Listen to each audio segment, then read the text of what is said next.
जय माता दी दोस्तों, स्वागत है आप सभी का फिर से एक नई वीडियो पर। पिछली बार मैंने आपको बताया था कि भक्ति क्या होती। मैं आपको बताऊंगा कि कर्म और उसके फल और उससे जुड़े कुछ नियम के बारे में। आप सभी ने कभी ना कभी तो देखा ही होगा कि जो बुरा कर्म करते हैं उनके साथ हमेशा ही अच्छा होता है, और जो अच्छे कर्म करते हैं उन्हें हमेशा किसी न किसी कठिनाई का सामना करना ही पड़ता है। तो आइए डिकोड करते हैं इसे, जानते हैं ऐसा क्यों होता है।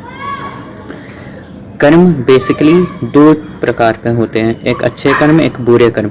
जो बुरे कर्म करते हैं उनका कुछ समय अच्छे से बीतता है, लेकिन उनका अंत उतना ही दुखद होता है, उतना ही कष्टदायी होता है उनका जीवन। जो दुराचार और मिथ्या के मार्ग में चलते हैं उन्हें सुख मिलता है, क्षणिक का भ्रम होता है वो सुख।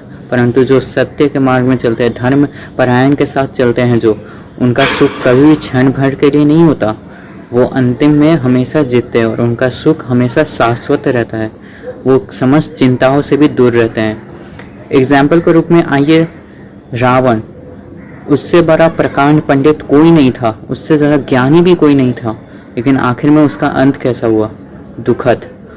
और प्रभु श्री राम, उनसे बड़ा पुरुष तो और कोई हो ही नहीं सकता, उनसे बड़ा कर्मयोगी भी कोई नहीं हो सकता, परंतु उनके जीवन में कभी भी कठिनाइयाँ कम नहीं हुई, परंतु तब भी उन्होंने अपना अच्छाई नहीं त्यागा। उन्होंने सदैव अच्छे कर्म ही किए और अच्छाई का साथ ही दिया था उन्होंने।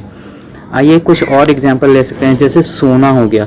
सोनी को भी अपनी असली रूप में आने के लिए, उसे भी सार्थक होने के लिए, अपना गुण दिखाने के लिए भी उसे तपना होता है, लावा में उसे तपना होता है, जिसके कारण से ही वो एक सुंदर कुंडल, नथनी, कुछ भी एक गहने का रूप ले सकता है। उसे वहाँ ना तपे तो वो अपना रूप कभी भी नहीं ले सकता।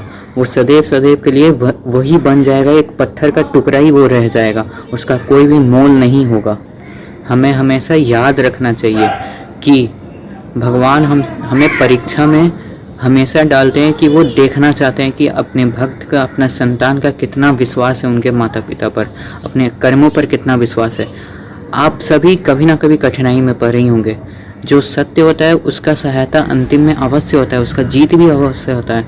आप सभी ने कभी ना कभी ये रियलाइज़ तो करा ही होगा कि आपका मदद कोई ना कोई तो कर ही देता है, कभी ना कभी कहीं ना कहीं से भी आके कोई ना कोई मदद कर ही देता है। अगर आप सच्चे हैं, आपके साथ यदि सच है, तो आपका मदद अवश्य हो जाता है। लेकिन वहीं आप अगर गलत हैं, आपने किसी का भी भला नहीं चाहा, आपका ही गलती है वो, परंतु आप तब भी नहीं मान रहे, तो अंत में आपका सच सबके सामने आ जाता है और आपका रेपुटेशन, आपका जो मान सम्मान है, सब कुछ धूमिल हो जाता है।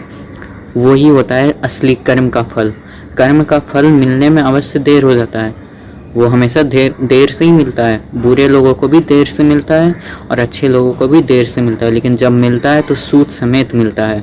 मानव के हाथ में केवल कर्म है और किसी पर उसका नियंत्रण नहीं रहता, केवल कर्म पर उसका नियंत्रण होता है। तो अपने कर्म को जब पवित्र रखता है, कोई भी इंसान अपने कर्म को जब पवित्र रखता है, तो उसका सहायता स्वयं भगवान करते हैं। भगवान हमें हमेशा याद रखना चाहिए, एग्जाम्पल में हमेशा याद होना चाहिए कि जैसे प्रभु श्री राम, उनसे बड़ा धर्मयोगी, कर्मयोगी कोई नहीं था, परंतु उन्होंने भी जीवन भर कठिनाइयों का सामना किया था। वनवास खत्म होने के बाद भी उन्होंने कठिनाई का सामना किया ही था। उन्होंने कभी सुख प्राप्त नहीं किया, केवल नाम के वो राजा बने, परंतु सुख उन्हें कभी नहीं मिला। सीता माँ, पतिव्रता, सती सावित्री, ये सभी ने कभी ना कभी कष्ट भोगा ही था, लेकिन अंत में जीत उनकी ही हुई, बुराई की कभी जीत नहीं हुई। इसके साथ मैं ये वीडियो यहीं ख़त्म करना चाहता हूँ। लाइक करिए, कमेंट करिए, शेयर कीजिए और सब्सक्राइब कीजिए। धन्यवाद। जय माता दी।